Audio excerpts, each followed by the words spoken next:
The rules of video game storytelling typically dictate that players are introduced to the villain at some point in the game's first act, explicitly making it clear who they'll be duking it out with at the end. But not all games have the same ideas about video game narrative, and for some, things aren't quite that simple, for better or for worse. These 10 games all teased players and made them wait for the final big bad to make their illustrious performance, typically in the final hours or even last few minutes of an otherwise riveting video game. In some cases, it absolutely worked, lending the villain an appealingly mysterious air which got everyone talking, but in others, it simply resulted in players shrugging at the sheer half-assed laziness of it. And so, with that in mind, I'm Will for WhatCulture, and here are 10 video game villains who didn't show up until the end.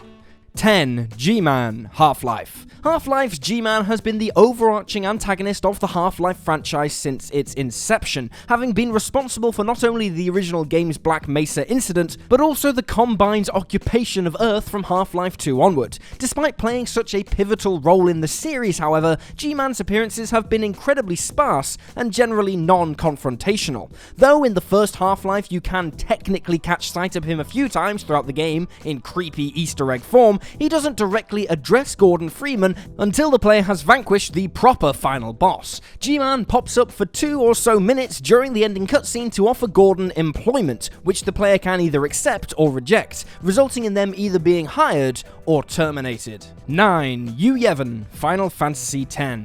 After battling your way through several decidedly challenging and badass bosses, Final Fantasy X throws the final big bad at players by way of YEVON, except, weirdly enough, this much ballyhooed sorcerer is quickly revealed to be a mere floating insect, having devolved into the weak, minuscule peculiarity you see before you. The boss fight against him, if you can even call it that, is one in which the player's party cannot die, and consists largely of finding a method to stop YEVON from healing himself. Naturally, many fans were left wondering why Square Enix even bothered with such a non-entity of a final antagonist, when the real boss fight just before would probably have been a much more spectacular note to close things out. Talk about a shoulder shrug of a final boss. 8. Frank Fontaine, BIOSHOCK.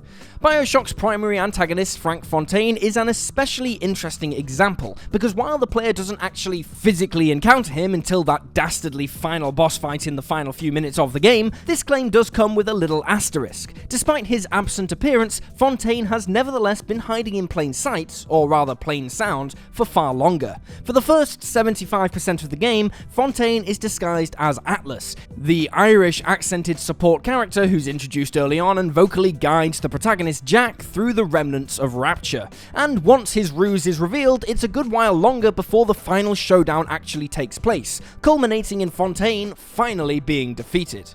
As disappointingly generic as Fontaine's fight ultimately is, the execution of the reveal itself, in conjunction with the iconic "Would You Kindly" mic drop, is absolutely masterful. 7. AKUMA, Super Street Fighter II Turbo.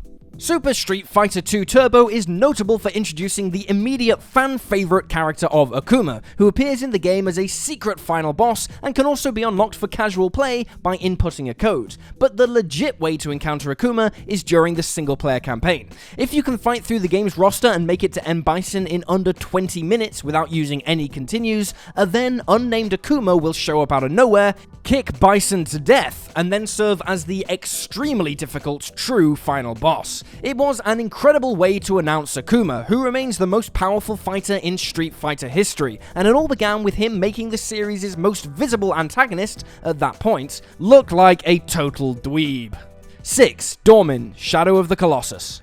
Shadow of the Colossus sees protagonist Wanda traversing a forbidden mystical land and slaying 16 gigantic creatures in order to restore the life of his love. He does this under the belief that the entity known as DORMIN will revive her, and until the very end of the game, DORMIN is nothing more than a booming, disembodied voice which periodically speaks to Wanda. But at the game's end, it's revealed that DORMIN actually manipulated Wanda into killing the Colossi in order to free the scattered remnants of his body, which now form together and and possess Wanda's own body, transforming him into a gigantic, Colossus-like beast. After a brief rampage, however, Dormin's presence is negated and apparently sealed away back in the temple, and Wanda is reincarnated as a horned baby.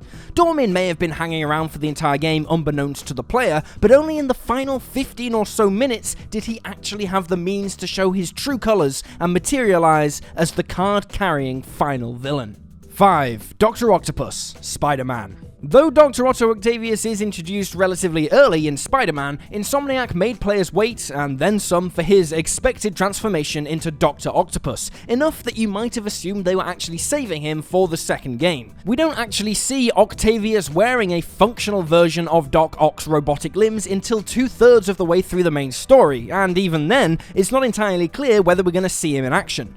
After all, Spidey has had many encounters with Mr. Negative by this point, who was largely marketed as the game's primary antagonist. But at the end of the Raft Showdown, with barely a quarter of the game to go, Doc Ock finally announces himself as an outright baddie, helping the Sinister Six break out of prison before attacking the Web-Slinger.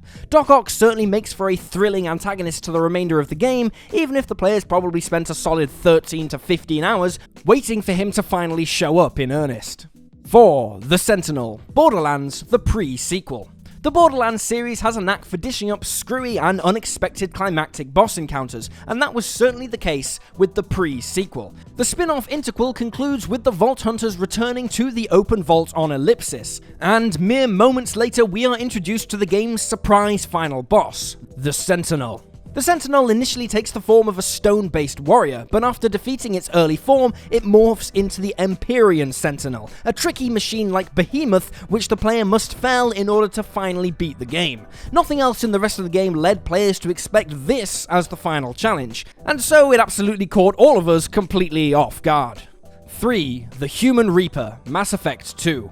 As incredible as Mass Effect 2 is, there is no denying that the final boss is one of its weaker points. At the end of the game, it's revealed that the Collectors have been constructing a Human Reaper hybrid, leading to a wildly overblown boss fight against this ridiculous giant Terminator aping monstrosity. In addition to just how silly the Human Reaper looks, just about nobody playing the game had any idea they'd be facing something so grandiose as the game's final enemy. And due to how harshly its design clashes with the game's more modest approach to character aesthetics, it was hardly a pleasant surprise to say the least. Mass Effect 2 is still absolutely fantastic, but it was most certainly a good thing that this clunker was saved for the final 10 minutes. And he still doesn't take away from the fact that the suicide mission as a whole is one of gaming's finest sequences. 2. David, The Last of Us. Though Marlene serves as the final obstacle in Joel's way as he rescues Ellie from the Fireflies at the end of The Last of Us, it's a bit of a stretch to call her an out-and-out villain, given the ambiguity of both her motives and the general moral relativism of the world these people inhabit. But there is one undeniably extremely bad guy thrown into the mix surprisingly late, and that's David, the leader of a cannibalistic posse which Ellie encounters during the game's climactic winter sequence. Despite posing by far the most overpowering physical threat of any human character to Ellie throughout the game, David isn't introduced until the final 2 hours of The Last of Us, and yet he makes one hell of an impression with the little screen time he has, in large part thanks to Nolan North's mesmerizing performance, and in turn quickly cements himself as The Last of Us's most evil character. 1. The SKEDAR leader, Perfect Dark.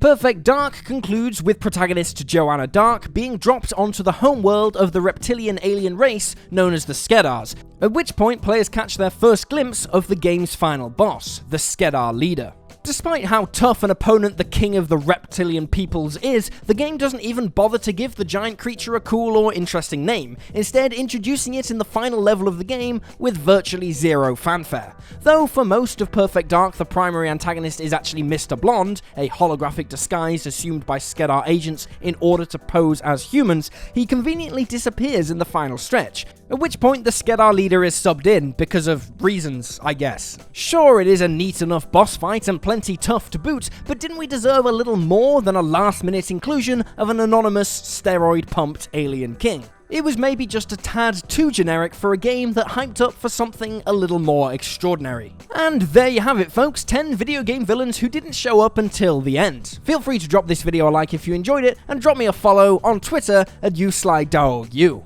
I'm Will for WhatCulture, thanks for hanging out, and I'll see you next time.